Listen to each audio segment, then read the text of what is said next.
Hoy se cumple una semana de la trágica muerte de Alan García y por supuesto la onda expansiva de esta desaparición tiene y tendrá todavía efectos, todavía como les digo, por conocer. En inmediato, hoy se ha realizado el segundo día del interrogatorio a Jorge Barata. Recordemos pues que la decisión del suicidio de Alan García se da en el momento en que van a cumplir una detención preliminar se supone que había pues aparecido evidencia que vinculaba a su secretario o a su ex secretario personal Luis Nava con la entrega de aproximadamente $4 millones por parte de Odebrecht. Ahí, en ese momento, es que el fiscal José Domingo Pérez decide pues esta medida, ¿no? Esta medida drástica, y García, que bueno, había dicho por todas partes que él no se iba a ir detenido, toma esta decisión. Hoy, como les digo, se ha dado una segunda jornada de declaraciones que ya entra más directamente en el caso que nos concierne, en el caso que finalmente terminó por precipitar el suicidio de Alan García. Y la excongresista ministra Nidia Vilches se encuentra con nosotros, le damos la bienvenida porque ella además viene de una reunión con la dirigencia prista, donde primero nos va a contar qué es lo que se ha discutido sobre lo que ha ocurrido hoy en Curitiba. ¿Cómo está, Nidia? Nuestras condolencias, se las repito, no nos habíamos visto en esta semana tan difícil para el pueblo aprista y tan compleja para el país. Gracias, Enrique, por la invitación y agradecerte también por habernos visitado en la Casa del Pueblo, dando las condolencias. Conociste al presidente, lo has acompañado en algún momento, lo has entrevistado al presidente, de manera que, como tú muy bien has expresado, son 7 días de la partida del presidente Alan García. Y tenemos justamente el motivo por el cual la Fiscalía acelera y ordena antes que Barata hablara. Muy bien, hablemos ahora sobre las declaraciones de Barata. ¿Qué es lo que ha ocurrido? ¿Cuál es la evaluación que ustedes han hecho para luego entrar a los puntos? En primer lugar, nosotros debemos resaltar la satisfacción que tenemos de Barata de haber afirmado que nunca entregó dinero alguno a Alan García. Nunca hablaron de nada irregular y nunca entregaron dinero a efecto de campaña u otros conceptos. Para quedar bien claro, Alan García sustentó esto en vida. Estos dichos venían ya de hace varios meses, hoy lo están corroborando y lo ha hecho y lo ha ratificado Barata en su intervención de ayer. Y para ello incluso el abogado Reina, en una conversación muy coloquial, ya saliendo de la audiencia el día de ayer, tiene una conversación muy sincera y graba esta conversación donde el señor Barata ratifica que no le dio dinero a Alan García. Nunca le pidió, ni menos hablaron de cosas ilegales. De repente los amigos de la producción, los compañeros de la producción nos pueden ayudar a pasar ese audio, nos van avisando. Entonces, bueno, Reina ha grabado esto, pero luego Kaufman, el abogado de Jorge Barata, ha señalado que esta es una conducta antiética y que es casi pues un delito, según lo ha afirmado. Reina efectivamente lo graba. Y según el fiscal Rafael Vela, ha reconocido que se dio un incidente porque lo han acusado a Reina pues, de querer manipular a un testigo. ¿Qué responden a eso? Bueno, si hubiese sido esto en el contexto de la audiencia, donde lo amenaza y le dice que debe decir lo que quiere escuchar Reina, podría el fiscal decir que lo están coaccionando. Esto ha sido como que si tú y yo salimos del canal y te pregunto, te digo, tú me dices, entonces yo grabo, pero es una conversación coloquial. No hay quien esté obligando a decir nada. Esta es una conversación coloquial. Barata dice en ese momento que sí, él nunca me pidió nada. ¿Tenemos el audio? ¿Lo podemos escuchar? Por favor. ¿Sí? Ahorita vamos a escucharlo, pero Barata dice pues que efectivamente él nunca le pidió nada directamente. Pero esta declaración de Barata contrasta, o esto que le dice a Reina, contrasta con algunos pasajes de lo que hemos sabido, no tenemos todavía las transcripciones, pero de lo que hemos sabido, de lo que Barata, digamos, declara oficialmente. Él dice que, bueno, conoce a Nava por intermedio de Luis Alba Castro, ¿no? A quien ha señalado que efectivamente Luis Alba Castro le entrega el dinero para la campaña del 2006, ¿no? y que Nava le pide 3 millones de dólares para seguir avanzando las obras que venían del gobierno de Alejandro Toledo. Dice además que García sabía de las coimas que le había pagado Alejandro Toledo y que afortunadamente para Barata no hizo nada. Entonces, hay de todas maneras informaciones que nos dejan interrogantes. Dos cosas. Nidia Vilche, sobre lo que habría sido pues el papel del expresidente Alan García. Dos temas muy concretos. Hasta ayer se ratifica el señor Barata de que en ningún momento entregó dinero alguno a Alan García. Por tanto, la frase de otros se venden, yo no, que decía Alan García, cierto. Porque ayer se vio tema de financiamiento de campañas. Y ahí es donde sale que se habría entregado a Lucho Alba $100.000 para el financiamiento de la campaña.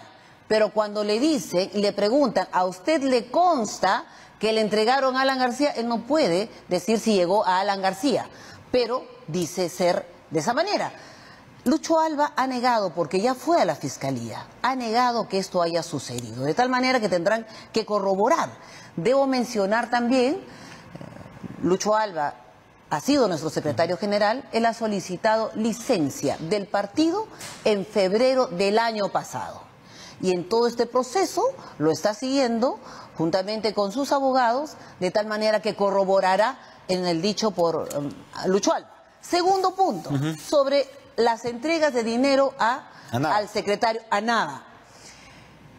Y eso se ha producido el día de hoy, cuando en toda la audiencia los fiscales hablaron, preguntaron 3 horas sobre Alan García, a Barata. E incluso aquí denunciamos cuando incluso el mismo fiscal pone palabras en la boca del propio Barata. ¿Cuál fiscal, José Domingo Pérez? Cuando, por ejemplo, en algún momento, cuando decían chalán, ¿por qué tenía el concepto de chalán? Porque le gustaban los caballos, y ahí uno de los fiscales, el fiscal le dice, entonces, ¿quién habla de caballo loco? ¿Quién conoce? ¿En Brasil conocen? Entonces, le pusieron eso. Habría que ver cómo se dice caballo loco en portugués. Felizmente hay grabaciones, y felizmente estuvieron algunos de nuestros abogados para verificar en qué momento y con qué insidia fueron dando las cosas. ¿Eso ha sido hoy o ayer? Hoy día, porque hoy día se han visto Reina no las entró obras. Hoy, ¿no? Reina no, porque ya no Aurelio estaba. Pastor. Por supuesto, estuvo Aurelio Pastor, y es el que tiene los detalles de todo lo que ha sucedido el día de hoy. Entonces pasa este interrogatorio y de ahí no los dejan preguntar a los abogados. Y cuando formula la pregunta Aurelio Pastor sobre el presidente Alan García, le dicen, no se puede hacer ninguna pregunta sobre Alan García. Entonces, 3 horas se fueron ellos preguntando sobre Alan García, y nuestro abogado no pudo preguntar para precisar, porque han sido declaraciones muy genéricas.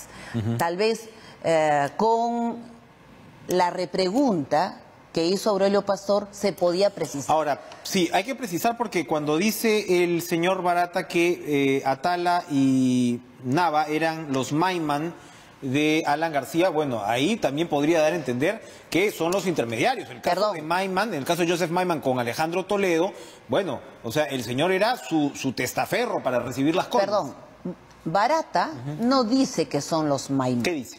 El fiscal le pregunta, o sea, Nava y tal eran los Maiman de Toledo para con Alan García. Y responde, por favor. Sí. Entonces, ¿quién pone las palabras sobre lo que va a declarar Barata? Mira, 2 días totalmente a nosotros nos preocupa, incluso por la propia declaración del abogado de Barata. Se enleona por la grabación que suelta el abogado Reina, donde Barata dice, nunca le entregué dinero, jamás me pidió nada irregular, tampoco hablamos de nada irregular. Se enleona. Creo entender que está defendiendo, porque el abogado lo paga la empresa, no lo paga Barata, lo paga la empresa. Y cobra bien. Por supuesto, y aquí en el fondo creo que hay intereses reales para con la empresa Odebrecht. Ahora, el tema, para ir aclarando de lo que ustedes saben, ¿ya? cuando se supone, porque insisto, hay que insistir a los televidentes, hasta ahora no tenemos transcripciones como tal, están los trascendidos que han entregado los medios y de otro lado los abogados que han podido estar presentes también están pues dando su versión de lo que allí aconteció. El único audio como tal es el que hemos comentado con la señora Vilches, que es este diálogo coloquial donde hemos escuchado que efectivamente Barata dice textualmente que que García no le pidió dinero. Ok. Hay otra parte donde se supone que Barata dice que Maiman solo pudo, Maiman Nava solo pudo ejercer influencia, ¿no? Usando el nombre de García, porque un secretario de la presidencia no tiene pues responsabilidad funcional. ¿Qué sabemos de esa parte? ¿Qué le han dicho los abogados? Lo que necesitamos nosotros conocer es directamente en los momentos, y lo habrá declarado Barata seguramente en ese día, el segundo día, en qué circunstancias, en qué momento, las entregas que se hizo a Nava. Yo puedo utilizar tu nombre y voy donde un amigo en común y le digo, mira, Enrique me ha pedido que te diga, dame. Entonces, acá no sé si tenemos el audio, pero bueno. Sí, por favor. Ahí está la transcripción. A ver, vamos a escucharlo. Espero que hable usted con la verdad. Y ese es mi compromiso con la verdad. Y él sabe de eso, que nunca me pidió nada. Y eso es lo que voy a decir. Esa es la parte central de lo que Barata dice, ¿no? Más que nos interesa. Donde contundentemente dice, nunca le entregué, tampoco me pidió. Ahora, pero puede darse, Nidia Vilches, puede darse también el hecho de que, a ver, el señor Nava había tenido problemas con la justicia en el primer gobierno aprista. Fue uno de los pocos que creo que fue incluso preso por el caso Mutual Perú. ¿Por qué Alan García lo lleva de secretario personal? Escudriñemos un poquito yo no te puedo responder, razones. Yo no te puedo responder en ese tema porque no soy Alan García, él ya no está con nosotros. Lo que sí deberíamos es exigir la declaración exacta que haga Nava. De esta manera asuma su responsabilidad si alguien lo está imputando. Todo aquel que está siendo imputado y tenga alguna prueba, que responda por lo que ha recibido o ha gestionado. No olvidemos que la responsabilidad penal son individuales, de tal manera que requerimos, el país requiere que quienes son los que estando en una función pública han aprovechado esa función y se han enriquecido con nuestros impuestos. Porque los pagos hechos a Nava, pues todo indica que se dieron, ¿no? O sea, ellos han presentado la información esta de los webs encriptados, de los sistemas encriptados, no Drowsy y MyWebDay, y aparentemente estos pagos de 3 millones se dieron, y mañana vamos a ver si las versiones preliminares que habían entregado Odebrecht a la Fiscalía se cumplen también, en el sentido que este famoso caso del señor Atala habría sido también plata en realidad para Nava, ¿no? Que el señor Atala habría sido una suerte de testaferro para Nava en esta historia del $1,500,000, que en un momento se dijo pues que era un terreno familiar del señor Atala que había sido finalmente vendido a Odebrecht, ¿no? Atala y Nava tendrán que esclarecer lo que a ellos se les impute en forma directa. Y de esta manera nosotros nos ratificamos que en esta audiencia o audiencias de estos 3 días ratifican la no Barata directamente menciona que nunca entregó dádiva alguna a Alan García, ni él le pidió. A ver, aquí hay uno de los tweets de IDL Reporteros, dice: Jorge Barata explicó a los fiscales que le puso el seudónimo Chalán a Luis Nava porque era el domador de caballos de paso. El que cuida caballo loco, dijo Barata en referencia al expresidente Alan García. ¿Eso fue lo que dijo Barata según? Lo segundo se lo puso el fiscal, y en la pregunta, y veremos en la transcripción que tenga. O sea, lo de el cuidador de caballo loco. Porque digamos que hay una diferencia entre un caballo de paso y un caballo loco, ¿no? O sea, precisamente el caballo. Lamentablemente, estas frases que traen, se lo ha puesto directamente, y lo vamos a verificar cuando salgan los audios de esta audiencia. Vuelvo, durante el interrogatorio Jorge Barata indicó a los fiscales que Luis Nava y Miguel Atala fueron los Maiman de Alan García. Usted dice entonces que esto viene en la pregunta del fiscal. Por supuesto, viene en la pregunta del fiscal, y lo único que hace Barata es, bueno... Barata dijo que conversaba con mucha regularidad con García, que viajaban juntos a inauguraciones de obra y que almorzaban de vez en cuando. Seguramente, seguramente. Bueno, en su momento eso quedó registrado. Ahora, incluso las visitas. Y eso no es nada ilegal porque está dentro de la agenda del presidente. No es nada irregular. No es nada irregular que quien está construyendo una u otra obra. Lo que aquí estamos a esclarecer, quienes se enriquecieron con los dineros del pueblo. Y de esta manera tengamos en el país los nombres de quienes hicieron uso y abuso de la función Lidia pública. Vilches, sí, es difícil esta situación que se está pasando, pero si Alan García era inocente, ¿por qué terminar con su vida? Usted que lo conoció tanto. Realmente nosotros no podemos valorar la decisión que él toma. Lo que nosotros estamos valorando es el honor con el cual él parte, el 2 veces presidente, de salvar a su familia y al partido de una prisa que tenía el Ministerio Público de tenerlo a Alan García seguramente enmarrocado y visto hacia todo el país. ¿Por qué no lo detuvieron en la audiencia que tenía a las 10 de la mañana del mismo día en la Fiscalía? ¿Qué tanto apuro de irse a las 6 y tantos de la mañana a su domicilio? ¿Qué tanto apuro, fíjense, de la Fiscalía y el Poder Judicial también de comunicarse con el presidente de la República y decirle: estamos allanando la vivienda del expresidente Alan García? Ahí hay un punto adicional que varias personas me han preguntado en los últimos días y que es de todas maneras un misterio. Se ha ido reconstruyendo que efectivamente el presidente García dio cuenta de esta decisión. Ayer Mauricio Mulder nos ha confirmado que aproximadamente en el episodio de la Embajada de Uruguay, él ya había dejado en claro a gente cercana que si esto pasaba, que si una detención de alguna manera era ordenada, él se iba a quitar la vida. En los últimos días hubo rumores fuertes de que se venía esta detención preliminar, ¿no? Incluso ya la Fiscalía de alguna manera había ya filtrado la información esta del dinero que Nava había recibido, por lo que con los antecedentes que veíamos era posible que se diera una detención con estas características. Si este escenario ya estaba configurado, Nidia, ¿por qué Alan García estaba solo en ese momento? ¿Por qué estaba solamente con las 2 trabajadoras domésticas en la casa? ¿No hubo algún tipo de advertencia, de preocupación? De repente, sé que es un tema complejo, pero parece ser que también el APRA quiere responsabilizar a la Fiscalía o a la Policía y ellos tendrán que responder efectivamente si se dio mal este operativo. Pero ¿por qué Alan García no estaba acompañado? Puedo mencionarte que la decisión que tomó él no fue en horas, no fue en minutos, no fue cuando vio al fiscal que no le respondió ante la pregunta: ¿cuál es la diligencia a la cual usted viene? ¿O es allanamiento o es detención? No fue preciso. Luego sale el ministro del Interior y dice: él estaba armado, hubiera sido peor cuando nosotros nos acercábamos. ¿Era un arma? Era una sombra. Entonces, para que muestre el ministro, y a quien nosotros le decimos renuncie por dignidad, que muestre el video, que muestren los audios. ¿Por qué dice que hubo solamente un video sin audio? Oh, sorpresa, cuando se hace una intervención se graba todo. Según ustedes no hay audio porque no se quiere saber qué cosa fue lo que se dice o cómo la Fiscalía... Según nosotros no. Yo creo que dentro de un procedimiento legal se hace una filmación con el correspondiente audio. ¿Qué esconde? Yo le diría al ministro, ¿qué esconde?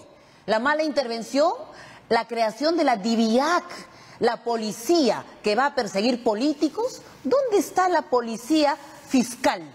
¿Dónde está?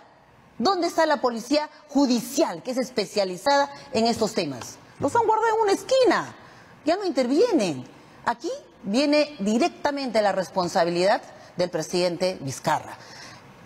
Con esto no pretendemos revivir a Alan García, lo que pretendemos es que responda el ministro del Interior, que se está victimizando diciendo que hubiera sido peor si es que nos acercábamos a Alan García, tenía 7 armas.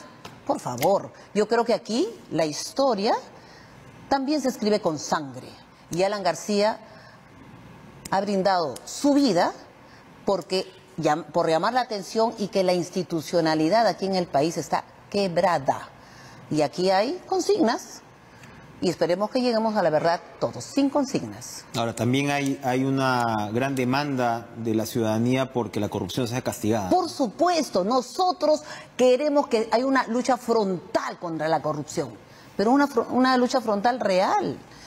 A mis amigos no, vamos acá con nuestros opositores. Pero bueno, en realidad son todos. Pedro Pablo Kuczynski está pasando por una situación dramática. Vamos a recibir a su familia. Y Vizcarra, la empresa que daba servicios a Odebrecht de Vizcarra, entonces... Pero una cosa es recibir pues, $4 millones del secretario personal. Así sea un solo, 4 millones o más. Se haya dado una transacción comercial, en fin. Corrupción es corrupción. Pero es que nadie dice que haya corrupción en el otro caso. Está bien, usted me hace los cuestionamientos por el lado del ministerio, la policía, en fin, el poder político, eso efectivamente tendrá su curso.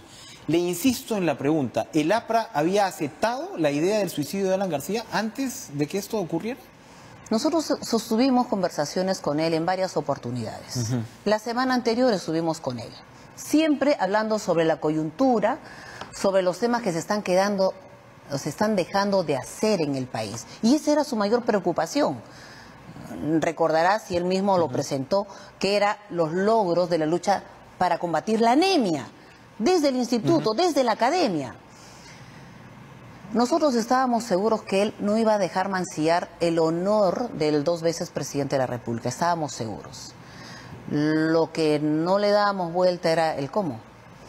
Y lo que ha sucedido la semana pasada exactamente, la historia podrá valorar la entrega en vida del presidente de la República. Porque igual llama la atención, y todos los que conocimos a García, bueno, nadie puede decir que García no era un personaje, ¿no? Y que, en fin, era un político, además fuera de serie, con toda la controversia que despertó durante décadas, pero yo, además, me pregunto, se sabe, por ejemplo, que su padre sufrió carcelería, él conoce a su padre preso, se habla mucho ahora de que sí eso pudo tener algún tipo de influencia, de trauma, que finalmente todos estamos sujetos a tener para tomar una decisión de estas, porque al final un paso por la cárcel de repente, eventualmente injusto, no tiene por qué ser un deshonor como tal.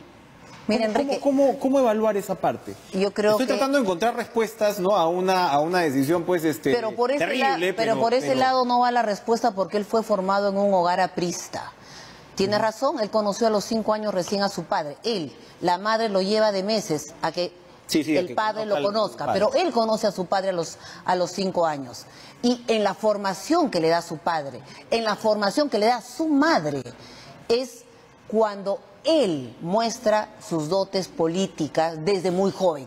De tal manera que aquí no hay trauma, aquí hay decisión de honor. Pero la cárcel en el martirologio aprista pues no es deshonor.